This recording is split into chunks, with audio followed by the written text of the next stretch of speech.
Malaysia Day, the day that people from Sabah, Sarawak and the Peninsula get together in one tight group hug and celebrate our love for the beautiful country called Malaysia.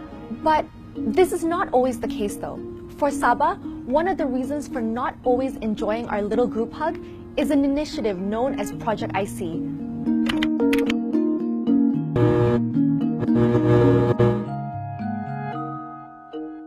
We all know the story.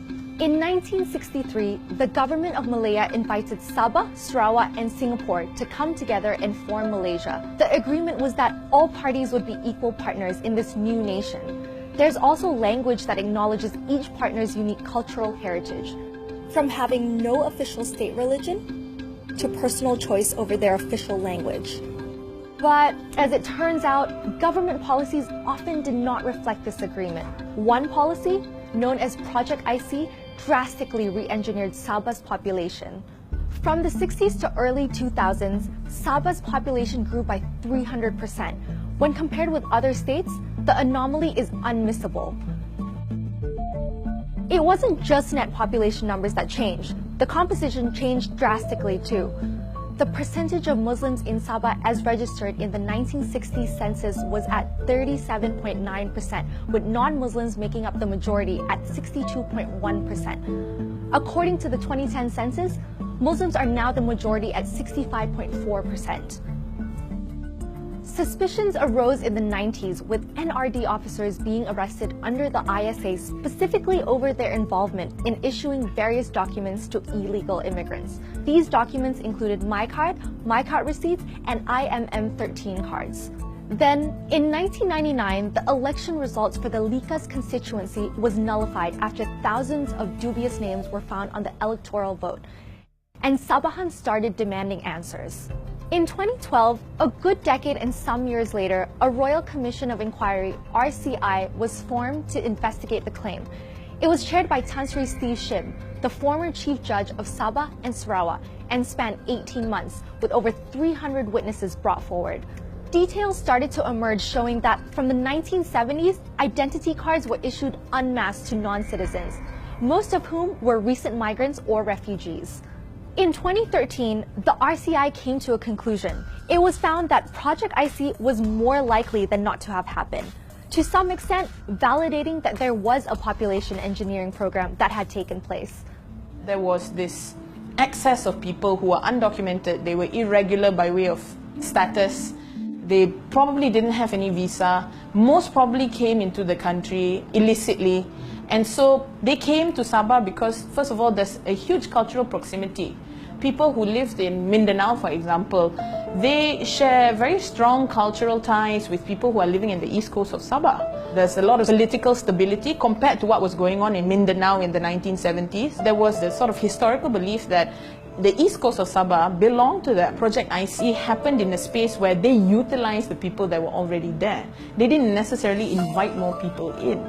The RCI concluded that Project IC was the work of rogue NRD officers out for extra income.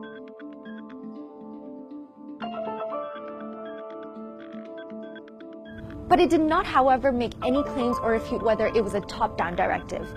The report did not set out to find guilty parties. Resultantly, no legal actions have been taken against any complicitors. While the inquiry did not mention any political motivations behind Project IC, the political party that benefited most from this changed demographic was clearly UMNO. They joined the Sabahan political fray in 1994, campaigning in what was essentially a re-engineered demographic.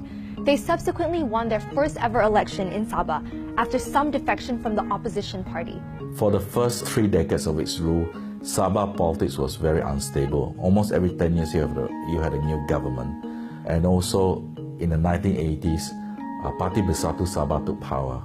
And the federal government didn't like it because they saw Parti Bersatu Sabah as a Christian government. The main point of Project IC was to make Sabah a Muslim majority state, and therefore, in terms of the voting pattern, in terms of the seats in Sabah, after Project IC was implemented, the only outcome for any Sabah state government would be a Muslim majority government because the Muslim community had the largest number of seats in Sabah. Another reason for suspicion is the change in Sabah's census categories. This started in 1980, combining all indigenous ethnic groups and Malays under one category called Pribumi. In this peer-reviewed study, the author observed how census data had been manipulated to cover up for the process of documentary citizenship for the benefit of UMNO. Rogue NRD officers do not have the power to manipulate census categories. The census has always been conducted independently by the Department of Statistics. Someone higher up would have made the call. How high up?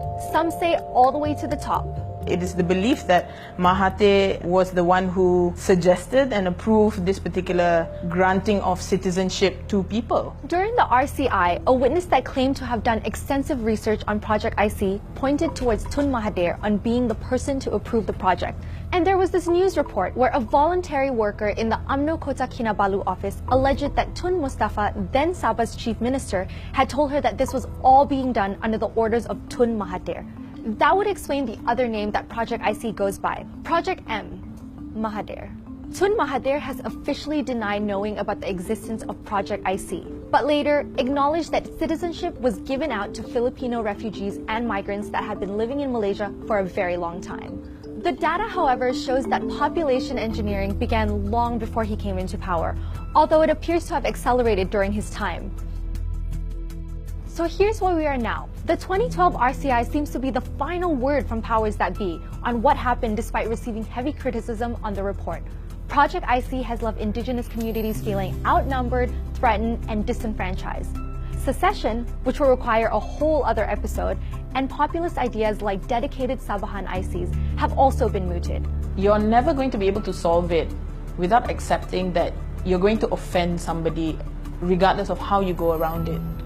Because there's no happy or easy way to deal with the Sabah issue. The problem is the Sabah Project IC issue and the irregular migrant issue has been left alone for so long that it's sort of like it's weaved itself into a Sabah narrative that's so difficult to separate. The entire region of Borneo is a microcosm in itself, and before modern borders, migration across states were commonplace. The usual template of identity does not work in this situation. So in our annual group hug, let's not forget that our siblings have valid complaints about the power disparity that has only grown since that very first group hug.